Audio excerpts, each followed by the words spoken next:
चाचा नमस्कार। नमस्कार नमस्कार। भारत का अगला प्रधानमंत्री कौन बनेगा माननीय श्री नरेंद्र मोदी जी के बाद?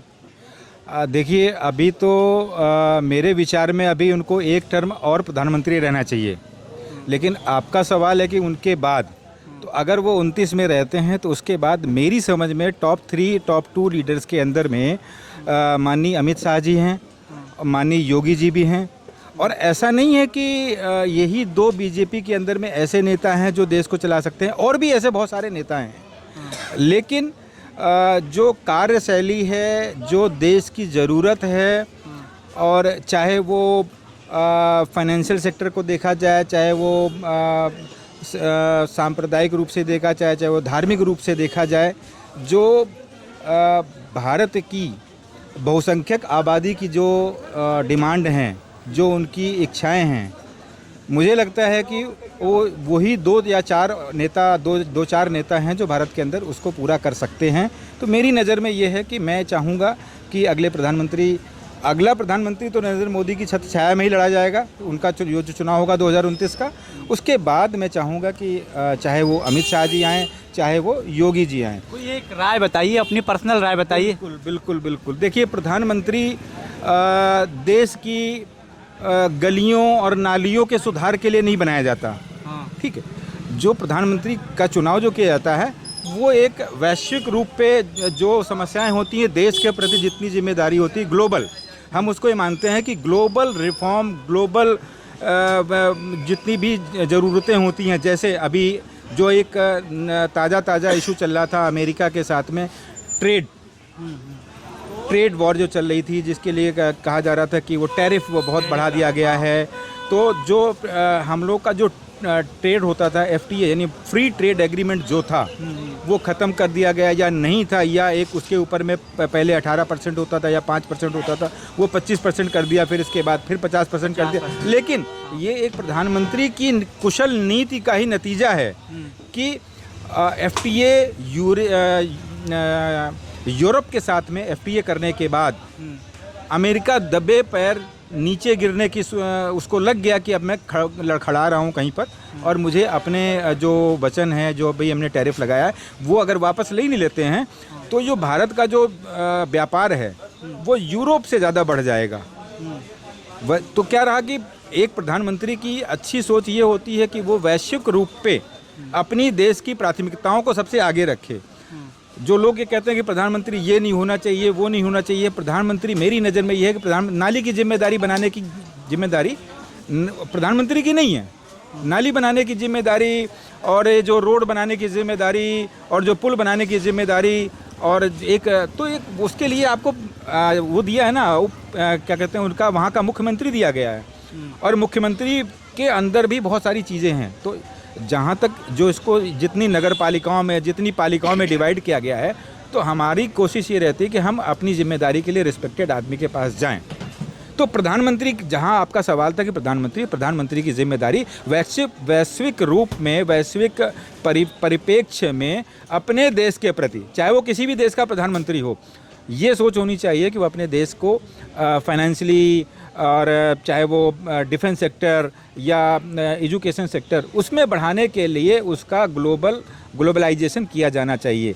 जैसे आज से 10 साल पहले हमें सुनाई देता था कि जी देश के पास, सेना के पास गोली ख़त्म हो गई है, कारतूस नहीं बचे हैं, और उनके लिए बुलेट प्रूफ नहीं है। आज की डेट में ये है कि आज 29 हज़ार, अभी एक डील की गई फ्रांस से दोबारा से राफेल के लिए, वो मेरे ख्याल 79,000 करोड़ की डील की गई। आज की डेट में हर दूसरे दिन आप सुने कि नई डील हो रही है, हर दूसरे तीसरे दिन आपको सुनाई देगा कि इसरो ने एक नया परीक्षण किया, हर 1 महीने बाद आपको ये सुनाई देगा कि भाई एक ये नई डेवलपमेंट नेवी के अंदर में की जा रही है। तो वो ग्लोबलाइजेशन है अपने देश की सुरक्षा के लिए। अभी आपको एक चिकन नेक नाम का एक वर्ड बहुत पहले से सुना जा रहा है, चिकन नेक। लोग कुछ ऐसे तत्व हैं जो चिकन नेक का नाम लेकर के भारतवर्ष को, हिंदुस्तान को ब्लैकमेल करने की कोशिश कर रहे थे। 2 दिन पहले की न्यूज़ में बताता हूँ कि उस चिकन नेक के अंदर 40 फीट की एक ऐसी टनल 14 किलोमीटर की बनाई जाएगी, जो हर तरह से प्रूफ हो, मतलब चाहे वो उसको मौसम के प्रति देख लें तो भी वो प्रूफ रहेगी, सुरक्षित, हर तरह से सुरक्षित रहेगी और सारी तरह की सुविधाएं उस टनल के अंदर रहेंगी। 14 किलोमीटर की वो टनल बनाई जा रही है। ये भी किसकी सोच है?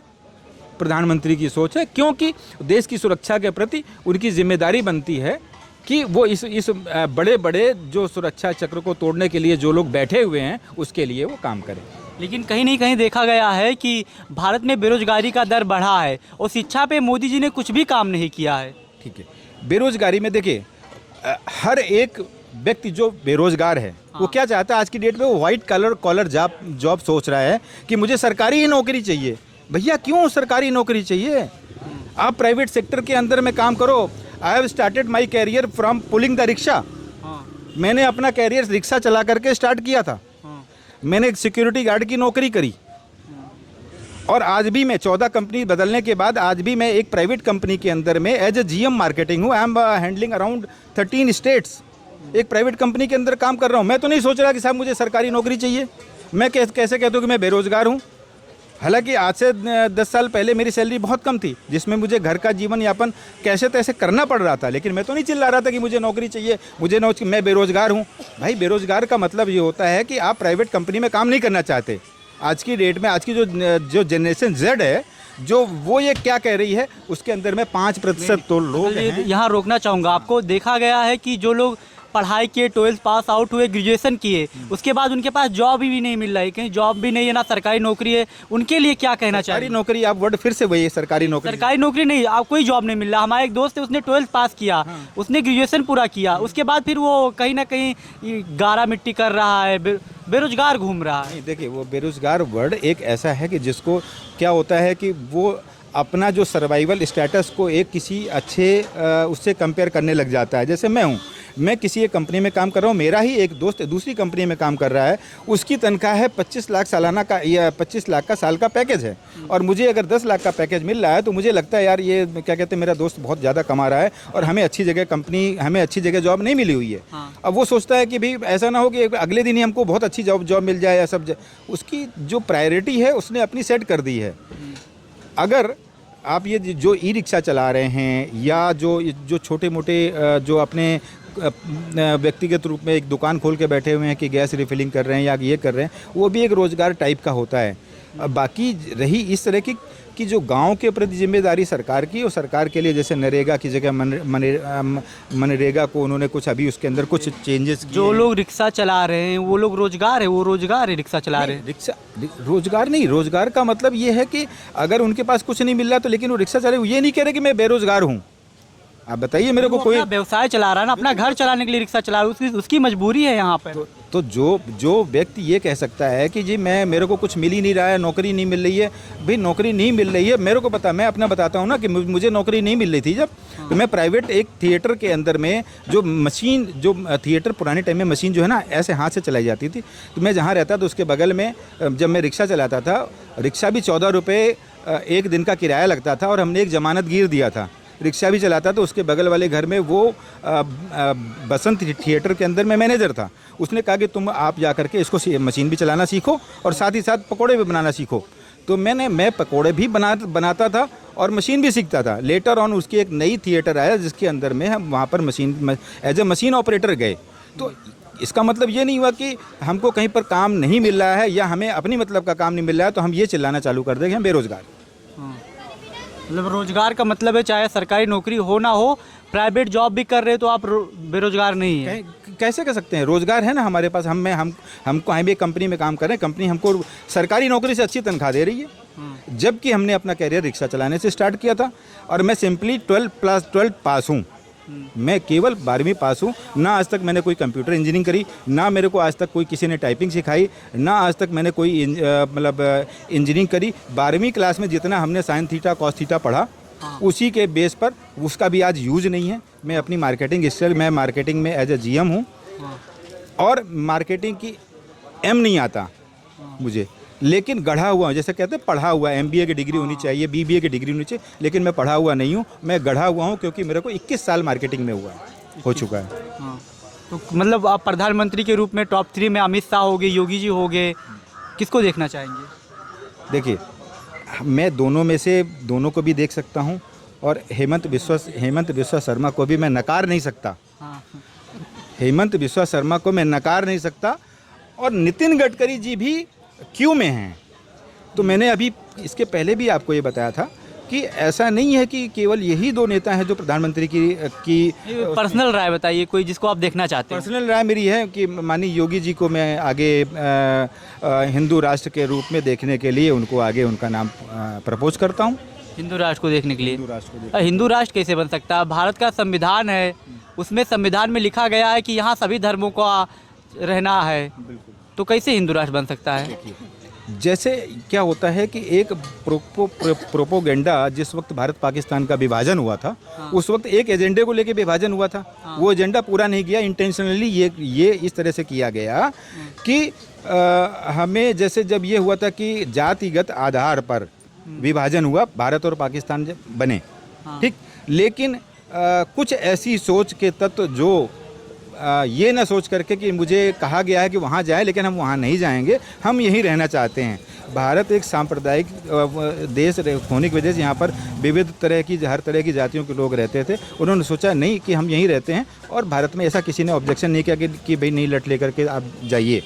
जो रह रहे थे उनको रहने दिया गया, लेकिन कुछ उसके अंदर ऐसे तत्व थे जिनको जैसे मन में बहुत सारे रहते हैं कि आज भी रह करके गजवाए हिंद या इस तरह की बहुत सारी आवाज़ें सुनाई पड़ती रहती हैं। लेकिन ऐसा नहीं है कि सारे के सारे लोग ये चाहते हों जिनको पाकिस्तान चले जाना चाहिए था। सारे के सारे लोग नहीं चाहते कि ऐसा हो, लेकिन कुछ एक अंदर हैं जो इस नीति में लगे हुए थे। उसके लिए भारत की बहुसंख्यक आबादी की सोच यही है जिसे मैं आपको बता रहा हूँ। तो हिंदू राष्ट्र बनना चाहिए, मेरे समझ में बनना चाहिए, मेरी व्यक्तिगत राय है। बाकी अगर उस परिप्रेक्ष्य में देखें कि भाई जैसे जितने और 57 कंट्रीज 58 कंट्रीज कितने बने हुए हैं, जो मुस्लिम के कंट्रीज जो बने हुए हैं, जो किसी न किसी तरह से, जो आज चाहे वो अरेबिक रहे, वो चाहे वो अरेबिक मुस्लिम हो, चाहे वो शिया मुस्लिम हो, चाहे सुन्नी मुस्लिम, मुझे उससे कोई फ़र्क नहीं पड़ता। लेकिन जहाँ पर फ्रांस जैसे अभी इजराइल की बात करें, जहाँ पर यहूदी राज्य हुआ करता था, या कुछ ऐसे यहूदी राज्य हुआ करते थे जहाँ पर आज वो मुस्लिम का राज्य है, तो कहीं ना कहीं ये होता रहता है कि मुझे इससे फ़र्क नहीं पड़ता कि मेरी तीसरी पीढ़ी, अगली आने वाली 3 पीढ़ियों के बाद कौन होगा कौन नहीं होगा, उसकी लाइफ कैसी रहेगी कैसी नहीं रहेगी। लेकिन जिस तरह से हिंदू आबादी और मुस्लिम आबादी का जो फ़र्क मीडिया के द्वारा बताया जा रहा है, उसमें कहीं ना कहीं एक चिंता भाव रहता है कि आज तो चलो नहीं है, 10 साल बाद भी हो सकता है ना हो पाए, 20 साल बाद भी ना हो पाए, लेकिन जिस तरह से चैलेंजेस मीडिया के द्वारा सुनाई देते रहते हैं कि चलो हो सकता है 50 साल बाद ये कन्वर्जन हो ही जाएगा, तो क्यों ना 50 साल बाद जो कन्वर्जन हो रहा है, मैं ये चाहूँ कि मेरी सुरक्षा आज ही पुख्ता कर दी जाए, या आने वाले 5 साल में या 10 साल में मेरी सुरक्षा को पुख्ता कर दिया जाए। राहुल गांधी कैसे नेता लग सकते हैं? वो ही नहीं है, नेता नहीं है, नेता ही नहीं, प्रधानमंत्री नहीं बन सकते आगे, प्रधानमंत्री भी नहीं बनना भी नहीं चाहिए। बताइए क्या, एक देश के, आप एक घर में हैं, मैं एक गांव में जाता हूं, एक गांव के अंदर में 10 लोग रहते हैं, 10 लोगों में आपस में मनमुटाव है। पुराने समय में क्या होता था, उस गांव में जब किसी लड़की की शादी होती थी, बारात जब आती थी, लड़की के घर काम करने के लिए जितने घर के मनमुटाव होता था वो सभी काम करते थे, लेकिन खाना नहीं खाते थे। कहते थे हमारे गाँव की बिटिया की शादी है, हम पूरा सहयोग करेंगे, लेकिन जिससे झगड़ा है उसके घर में हम खाना नहीं खाएंगे। भैया राहुल गांधी यहाँ जरा सी कमी होती जाके वहाँ ब्रिटिश में जाकर के बोलते हैं कि भाई साहब संविधान वो तोड़ा जा रहा है, संविधान की धज्जियाँ उड़ाई जा रही हैं, कानून नाम की कोई चीज़ नहीं। अरे भैया तुमको देश के अंदर लड़ना, देश के अंदर लड़ो जा करके, तुम विदेश में क्यों गिनना गाने जा रहे हो भाई?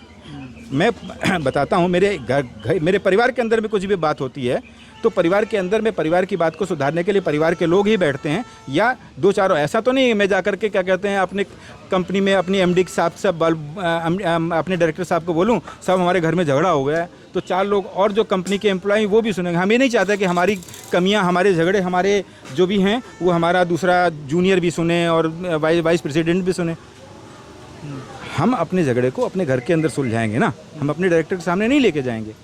वो एक ऐसा बंदा है कि जो सुबह से शाम तक उसको सिर्फ अडानी चोर और ये चोर और वो चोर ये दिखता रहता है। भाई क्या होता है नेतागिरी, वो आप पॉलिटिक्स के आदमी हैं, पॉलिटिक्स करिए। पॉलिटिक्स का मतलब होता है एक चेस, शतरंज जो खेलता है, शतरंज में क्या होता है कि कोई एक सामने वाला अपोजिशन हमारे बादशाह के ऊपर में निगाह लगाए हुए वो हर बार ऐसी चाल चलता है कि हमारा बादशाह फंस जा रहा है और हम अपने पैदल चला करके अपने बादशाह को बचाने में लगे हुए हैं।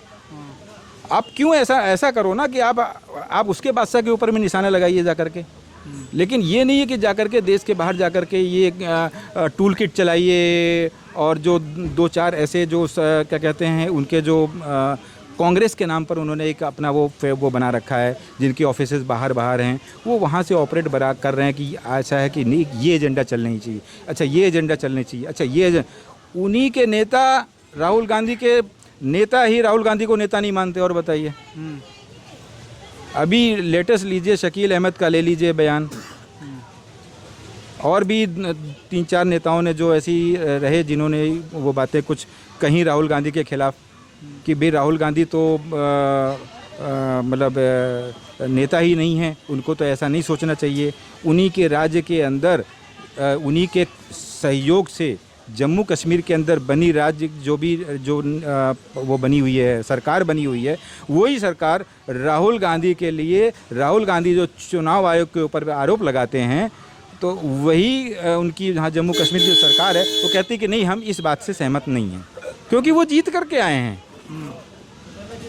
आप कर्नाटक में चुनाव जीतते हो तो आप कहते हो कि चुनाव आयोग सही है और आप महाराष्ट्र में हार जाते हो तो चुनाव वोट चोरी का मुद्दा उठाया राहुल गांधी ने। उन्होंने कहा ये वोट चोरी करके जीतते हैं, ईवीएम को हैक कर लिया जाता है। क्यों खुश हो गए वो अभी महाराष्ट्र के एक चुनाव के अंदर में जिसमें बीजेपी के गढ़ में कांग्रेस का उम्मीदवार जीता है? क्यों खुश हो गए भाई? वहाँ भी आरोप लगाना चाहिए था ना कि वोट चोरी से इन्होंने सरकार ये जीत लिया, क्या कहते हैं हमने, कांग्रेस ने कैसे? उनका कहना है कि वो मानते हैं कि कुछ राज्य छोड़ देना है और बाकी राज्यों में अपनी पार्टी बनानी है। भाई ये तो दोगली राजनीति हो गई कि अगर महाराष्ट्र के अंदर में कांग्रेस 48 सीट, अभी नगर निगम चुनाव के अंदर में, बीएमसी के चुनाव के अंदर में कांग्रेस उद्धव ठाकरे की पार्टी से ज़्यादा सीटें ले आती है तो राहुल गांधी खुश हो जाते हैं। अभी उत्तर प्रदेश के अंदर में कुछ अगर ऐसा हो जाता है तो वोट चोरी हो जाती है। क्यों? दोगली राजनीति है। उनका कहना है कि जो मोदी जी क्या करते हैं कि कुछ राज्य को जीत लेते हैं और कुछ राज्य को छोड़ देते हैं, बाकी लोग जीत जाए, ऐसा करके वो देश में प्रधानमंत्री बन जाते हैं, चुनाव जीत जाते हैं। फिर तो केरल के अंदर में बीजेपी की सरकार होनी चाहिए थी, 8 से 5 साल पहले होनी चाहिए थी। भाई अमित शाह के पास एक ऐसी मशीन है कि वो ईवीएम हैक कर लेते हैं। केरल की जितने सीटें में भारत बीजेपी की सरकार बननी चाहिए थी उतनी सीट बना लेनी चाहिए थी और बाकी को हार जाना चाहिए था बीजेपी को, और मतलब राहुल गांधी मुद्दा भी नहीं उठा पाते और सरकार भी बनी रहती। ठीक है, यूसीजी बिल पे क्या कहना है आपका जो मोदी जी लेके आए हैं? यूजीसी पे डेफिनेटली मैं कहता हूँ कि कुछ एक लूप होल थे जिस पे सरकार को सुनना चाहिए और सवर्णों ने इस बात को बहुत अच्छी तरह से उठाया, कोर्ट तक लेके गए, सुप्रीम कोर्ट ने भी माना कि ऐसा कुछ है। अभी वो सुप्रीम कोर्ट के में वो ये विचाराधीन है, इसलिए उस पर मुझे कुछ नहीं कहना है, लेकिन अपना विचार है कि उसके अंदर में कुछ ऐसे सुधार होने ज़रूरी हैं। आपको मोदी जी अच्छे लगते हैं, लेकिन जो राम मंदिर बनवाए वही यूसीजी बिल भी लेके आए, तो काहे नहीं सपोर्ट कर रहे हैं मोदी जी को? सरकार देखो, जनता का काम क्या होता है कि ऐसा नहीं कि मेरे अगर सोशल मीडिया फैक्ट्स अगर चेक करोगे जाके मेरे फेसबुक पेज पे या इंस्टा पे या एक्स पे, तो वहाँ पर आपको बिल्कुल क्लियर कट मिलेगा कि अगर अमित शाह ने कोई कुछ ऐसा किया जो हमें जनता को नहीं पसंद आया तो हमने अमित शाह के बारे में भी लिखा, उनके अगेंस्ट में लिखा। अगर हमें मोदी जी के बारे में नहीं समझा, मैंने मोदी जी के बारे में अगेंस्ट में भी लिखा। तो ऐसा नहीं है कि जो मोदी जी कह रहे हैं वो सारी चीज़ की अच्छी है। और देखिए ये जितने भी ड्राफ्ट ले करके आते हैं, ड्राफ्ट जब हाँ कि मतलब जैसे जब मोदी जी यूसीजी बिल लेके आए तो वो तेली बन गए और उसके पहले वो कट्टर हिंदू थे, तो उनको भी तो जात में बांट दिया जनरल वालों ने। मैं वही कहना चाह रहा हूँ कि देखिए जो ये जब इसको किसी भी बिल को लाया जाता है, किसी भी बिल को कानून के रूप में जब दिया जाता है, उसका प्रारूप दिया जाता है, तो उसमें बहुत सारी चीज़ें होती है जिसके लिए टाइम चाहिए होता है। डेफिनेटली ये एक राजनीति है। राजनीति का मतलब है कि राज के ऊपर में कैसी नीति बनानी चाहिए। यूजीसी भी उसका एक पार्ट था, उसमें कुछ संशोधन किए जाने थे, कुछ उसके अंदर में अमेंडमेंट किया जाना था। कोई अमेंडमेंट ऐसा रहेगा जिसके अंदर में कि जिसे वकालत जज होता है ना, जज एक बारीक चीज़ों को पकड़ता है, वो पकड़ने की कला हो सकता है कि मोदी जी के जो सीपा सालार रहे हों, जिन्होंने इसको ड्राफ्ट किया हो, उनसे कोई कमी रह गई हो। अखिलेश यादव कैसे नेता लगते हैं? अब फिर से वो अखिलेश यादव के ऊपर में बात किया। अखिलेश यादव जी पढ़ाई लिखाई में बहुत अच्छे वो रहे, वो भी एक अच्छे नेता थे, लेकिन जैसे कहते हैं ना कि एक इस तरह की नीति होती है कि नहीं जी हमारे परिवार में ही सब कुछ बढ़ना चाहिए, हमारे परिवार को सबसे आगे रहना चाहिए, और जाति विशेष को लेकर के उनको ये उनके बारे में ये बिल्कुल कहा जाता है कि वो जाति विशेष के बारे के संरक्षक रहें, चाहे वो रहे हों चाहे उनके पहले मुलायम सिंह रहे हों। तो हम जातिवादी नेता हैं, कह सकते हैं, बिल्कुल जात को लेके चलते हैं। जाति को लेकर के चलते हैं, जाति की जगह धर्म कह सकते हैं। धर्म, वो धर्म को लेके चलते हैं कि जात को लेके चलते हैं? धर्म को लेकर के चलते हैं। वो किसी भी जैसे अभी लेटेस्ट की बात करें तो एक जब ये ध्वजा फहराई, जब ये इस मंदिर में जो ध्वजा लगनी थी, सब मेरा ख्याल उनको भी बुलाया गया था, लेकिन उस दिन वो ख्वाजा चिश्ती में जाकर के चद्दर चढ़ाने के लिए गए थे। ऐसे ही जब ये मंदिर का जो प्राण प्रतिष्ठा हो रही थी उस वक्त भी उनको निमंत्रण दिया गया था, लेकिन वो यहाँ नहीं आए। किसी दिन आएंगे, कोई ऐसी तारीख बता करके कह के गए। तो एक आम जनमानस, उन्होंने अपनी एक मंदिर बनवा रखा है, कहे वो मंदिर जब बन जाएगा तब हम राम मंदिर आएंगे। चलो ठीक है, कोई दिक्कत नहीं है। तो फिर वो जैसा जो अजमेर में जो अजमेर दरगाह में जो चद्दर चढ़ाने गए थे, वो अपने यहाँ भी एक दरगाह बनवा लेते। पहले हमको तो सुनने में तो आया था कि बहुत बड़ी दरगाह बनवाने वाले हैं यूपी के अंदर में, उसकी ज़मीन भी अलॉट हो गई है। तो मैं उनको ऐसा नेता मानता हूँ। किसी भी वो जैसे कहते हैं ना कि जैसे केजरीवाल एक नेता था, तो क्या होता था कि हर समाधान में वो समस्या ढूंढने में माहिर था। हर समाधान में वो समस्या ढूंढ लेता था और वो फैला देता था। ऐसे ही मैं अखिलेश जी को भी मानता हूँ कि हर मतलब जो समाधान है उसके अंदर एक समस्या ढूंढने में माहिर हैं। बस मैं इतना जानता हूँ। ठीक है, बहुत बहुत धन्यवाद uncle ji. Thank you so much. बहुत